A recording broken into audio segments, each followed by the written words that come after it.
Hoje, quem viaja de ônibus pelo Brasil tem uma escolha na mão, né? Comprar passagem ali no guichê da rodoviária, do jeito tradicional, ou pegar o celular e usar um aplicativo para achar preços que às vezes são bem mais baixos. Mas olha só, isso não é só uma questão de preferência. Na verdade, é o centro de uma baita batalha legal e de mercado. E essa é a pergunta que valoro e que coloca de um lado as empresas de ônibus tradicionais e do outro as novas plataformas de tecnologia. É um verdadeiro confronto entre dois modelos de negócio, duas maneiras de enxergar como o transporte de passageiros deveria funcionar. E a justiça? Bom, ela acabou de escrever um novo capítulo nessa história. Pois é, a notícia quente é que uma decisão judicial importante veio para reforçar as regras que já existiam. Ela basicamente mantém uma linha clara dividindo o serviço das viações de sempre e o modelo de fretamento que os aplicativos usam. Ok, então vamos mergulhar nisso para entender o que essa decisão significa de verdade. Certo, o que exatamente o tribunal decidiu? Para a gente entender o impacto real disso, primeiro a gente precisa dar uma olhada nos detalhes de quem tomou essa decisão e por quê. Então, o ponto crucial é este. O Tribunal Regional Federal da Primeira Região, analisando um processo da empresa Real Expresso contra o aplicativo Buzzer, decidiu que as normas da ANTT, que é a Agência Nacional de Transportes Terrestres, continuam valendo. Na prática, o que isso quer dizer que, por agora, os modelos não podem se misturar. E para entender por que essa separação é tão, mas tão importante, a gente precisa olhar de perto os dois sistemas que estão no centro dessa briga toda. A disputa inteira, no fundo, se resume à diferença entre o que a lei chama de circuito aberto e circuito fechado. Primeiro, vamos falar do circuito aberto. Esse aqui é o sistema que a maioria das pessoas conhece bem. É o modelo das empresas de ônibus que operam as linhas regulares, sabe? Aquelas que saem das rodoviárias com horários fixos. As características desse modelo são bem familiares. Dá para comprar passagem individual, o ônibus faz várias paradas no trajeto e tem a garantia de que ele vai sair no horário. Não importa se está com um passageiro ou lotado.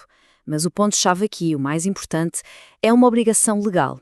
Oferecer gratuidade para certos grupos. Guarda bem essa informação. Agora, do outro lado do ringue, a gente tem o circuito fechado. Esse é o modelo do fretamento que foi adotado e ficou super popular com os aplicativos tipo Buzzer, que conectam passageiros a empresas de ônibus que fazem esse tipo de viagem. E aqui as regras são bem diferentes. Na teoria, não se pode vender passagens individuais. A viagem é para um grupo fechado, onde as mesmas pessoas que vão têm que voltar. Não tem parada no meio do caminho. E o ponto crucial: não existe a obrigação de oferecer as mesmas gratuidades do outro modelo. Quando a gente coloca os dois lado a lado, a diferença fica gritante. De um lado, a gente tem a flexibilidade e a obrigação social do modelo tradicional. Do outro, um modelo de grupo que no papel é mais restrito, mas que não tem os mesmos custos sociais. É exatamente nessa linha divisória que a batalha jurídica acontece. Sabendo de todas essas diferenças, a pergunta que fica é: o que realmente está em jogo para as empresas, para os aplicativos e, claro, para os passageiros? Vamos dar uma olhada agora nessas duas visões que estão competindo pelo futuro do transporte rodoviário aqui no país. Do lado das empresas tradicionais, o argumento é bem claro.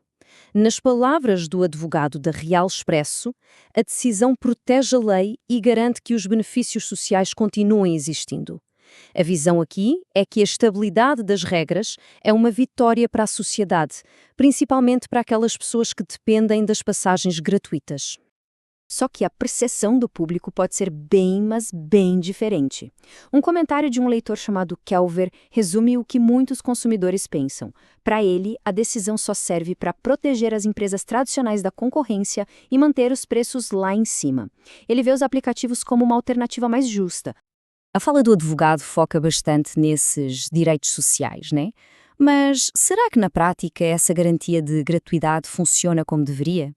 A experiência de alguns usuários levanta umas dúvidas bem importantes sobre esse argumento. Olha só o relato de um usuário, Robson. Ele conta a dificuldade de uma idosa para conseguir a passagem gratuita. Muitas vezes o benefício é negado com a desculpa de que as vagas já acabaram, mesmo quando o ônibus sai com um monte de lugar vazio. Isso mostra que existe um abismo entre o que está na lei e a realidade que muitos vivem. Então, com essa decisão do TRF1, o assunto está encerrado? Longe disso. É fundamental entender que essa decisão é um passo importante, mas não é, de jeito nenhum, o fim da linha para essa disputa. Vamos entender o porquê. Esse é o ponto mais sutil e talvez o mais importante de tudo. O tribunal não entrou no mérito da questão. O que isso significa? Significa que os juízes não decidiram se o modelo dos aplicativos é legal ou ilegal, ou se as regras de hoje são justas ou já estão ultrapassadas. Então, para não ficar nenhuma dúvida, vamos resumir essa nuance.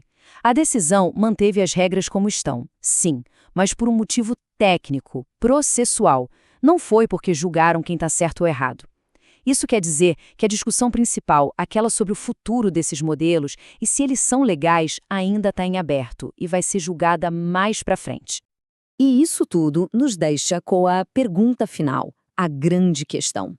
O que é mais importante para o futuro do transporte de passageiros no Brasil? É a inovação e a concorrência que as novas tecnologias trazem, que podem baixar os preços, ou é a regulação, que tenta garantir a estabilidade do sistema e os benefícios sociais, mesmo que eles nem sempre funcionem perfeitamente? Essa é a questão que continua em aberto.